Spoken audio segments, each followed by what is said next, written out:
Big boss లో ఉండేటువంటి participants ని బయట సపోర్ట్ చేసే వాళ్ళకు ఉండేటువంటి పెద్ద రోగం ఏంటంటే వీళ్ళు ఆర్మీలని ఫ్యాన్ బేస్ అని ఆ కుషాలో కౌశల్ అతని టైం నుంచి వచ్చాయి ఇవన్నీ. అంత ముందు కూడా ఉన్నాయి కానీ టూ మచ్ గా పెరిగిపోయాయి తర్వాత కౌశల్ ఆర్మీ అని అది ఇదని రకరకాల ఇది రావడం స్టార్ట్ అయింది. సో అయితే ప్రస్తుతం మనకి ఉన్నటువంటి ఈ పరిస్థితులు ఒకసారి అబ్జర్వ్ చేస్తే సోనియా అండ్ నిఖిల్ వీళ్ళిద్దరి మధ్య ఏం జరుగుతుంది. ఫస్ట్ నుంచి కూడా నిఖిల్ ఒక లీడర్షిప్ క్వాలిటీస్ తనకి ఉన్నాయో, ఉన్న వాళ్ళలో అయితే బెటర్ గానే ఉన్నాయి. బయట ప్రపంచంతో చూసుకుంటే అంత లేకపోయినా అక్కడ ఉన్న వాళ్ళతో డెఫినెట్లీ అతనికి ఉన్న వాళ్ళలో లీడర్షిప్ క్వాలిటీ బెటర్ గానే ఉంది. అతను తన లీడర్షిప్ క్వాలిటీ చూపించుకుంటూ దాదాపు అతను ఫస్ట్ చీఫ్ అవడానికి, ఫస్ట్ గేమ్ గెలవడానికి కూడా ఇవన్నీ రీజన్స్. ఇప్పుడు క్లాన్స్ కింద వీళ్ళు విడిపోయే పరిస్థితి వచ్చింది. అయితే ఈ క్లాన్స్ కింద విడిపోయినటువంటి టైంలో బేబక్క ఇతని టీంలో ఉండడమే కాకుండా రీసెంట్ గా నాగార్జున వచ్చి మాట్లాడినప్పుడు సాటర్డే మాట్లాడిన మాటల్లో ఆమె చాలా క్లియర్ గా అసలు నిఖిల్ నేను అనుకున్నటువంటి లీడర్షిప్ క్వాలిటీ అతనికి లేదు. ఎందుకంటే అందరినీ సమానంగా చూసే పరిస్థితి లేదు. 24 గంటలు కూడా సోనియా సోనియా అంటూ ఆ అమ్మాయి వెనకాల తిరుగుతున్నాడు అని ఓపెన్ గా షో హౌస్ లో కూడా చెప్పింది. నాగార్జున వచ్చినప్పుడు కూడా బేబక్ అనే వ్యక్తి అలాగే చెప్పారు. సో ఇప్పుడు దాంతో ఫోకస్ అంతా కూడా సోనియా మీద ఆల్రెడీ షిఫ్ట్ అయింది. సోనియా మీదే ఫోకస్ ఉంది. ఎందుకు మొదట్లో నిఖిల్తో బాగా గొడవ పడింది. నిఖిల్ ఏం చేసినా కూడా ఏం చెప్పినా కూడా కన్ఫరెంట్ చేసేది, తనే ధైర్యంగా క్వశ్చన్ చేసేది నిఖిల్. ఎందుకంటే Nikhil is the only guy కాస్త స్టాండ్ తీసుకుంటున్నాడని కనిపించింది ఫస్ట్ లో. అట్లాంటి నిఖిల్ ని ఈమె క్వశ్చన్ చేసేది, కన్ఫరెంట్ చేసేది. అట్లాంటి వ్యక్తి ఈ రోజు కంప్లీట్ గా సైలెంట్ అయిపోయింది. నిఖిల్ వెనకాల ఉంటుంది లేదా అతనికి సపోర్ట్ గా ఉంటుంది.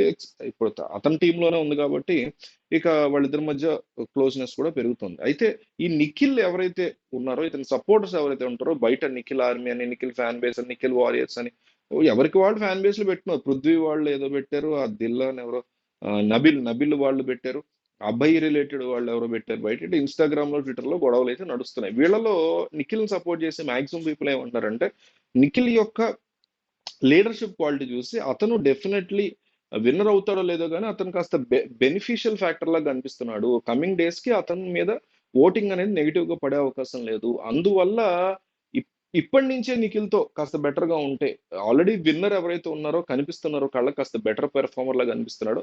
అతనితో గొడవ పడటం కంటే అతను వెనక ఉండి ఒక మంచి ఫ్రెండ్షిప్ లాంటిది ఏమన్నా చేస్తే తాను బయటపడగలుగుతాను తన మీద వచ్చేటువంటి నెగిటివిటీని అని సోనియా అనుకుంటోంది. ఎందుకంటే సోనియా నోరేసుకుని పడిపోతుంది అందు వాళ్ళు చెప్పే మాటలు. నోరేసుకుని పడిపోతుంది కాబట్టి సో ఇట్లాంటి తన మెంటాలిటీని కంట్రోల్ చేసుకోవాలి అంటే, లేదా తనకి బ్యాడ్ అవ్వకూడదు కమింగ్ ఎపిసోడ్స్ లో అంటే తాను నిఖిల్ వెంటే ఉండాలి, నిఖిల్ తో పాటు ముందుకెళ్లాలని సోనియా అనుకుంటోంది అంటూ రకరకాల డిస్కషన్స్ అయితే ఈ ఎవరైతే నిఖిల్ సపోర్ట్ చేసే వాళ్ళు ఉంటారో ట్విట్టర్ లో, ఇన్స్టాగ్రామ్ లో వీళ్ళ మధ్య నడుస్తున్నాయి. సో సోనియా ఆకుల అమ్మ ఫుల్ నేమ్ అమ్మాయి ఆ ప్లాన్ తోనే దిగింది. ఎందుకంటే ఫస్ట్ కన్ఫరెంట్ చేసిన వ్యక్తి అతని లెవెల్ తెలుసుకుంది. ఫస్ట్ నుంచి కూడా ఇతనే అన్ని చేయాలనుకుంటున్నాడు, ఇతనే నిలబడాలనుకుంటున్నాడా, వేరే వాళ్ళకి ఛాన్స్ ఇవ్వడా అంటూ మాట్లాడిన వ్యక్తి ఎప్పుడైతే ఫస్ట్ చీఫ్ కింద అతను రైజ్ అయ్యాడో, ఆ తర్వాత క్లాన్స్ డెవలప్ చేసుకోవడంలో సక్సెస్ అయ్యాడో, అప్పటి నుంచి కూడా మైండ్ లో ఆమె చాలా స్ట్రాంగ్ గా ఫిక్స్ అయిపోయింది. ఇతనితో ఉంటేనే మనకి బెనిఫిట్ అనేది తను ఫిక్స్ అయింది. అందుకే ఇతను వెంట పడుతోంది అనేసి వాళ్ళేమో అంటే ఎవరైతే సోనియా ఆకులకు సపోర్టర్స్ గా ఉండేవాళ్ళు వీళ్ళతో పాటు వాళ్ళు కూడా అందరికి 14 మందికి కూడా ఈ ఖాళీగా ఉండి వాళ్ళ వెనక ఉండే బ్యాచ్ ఉంది.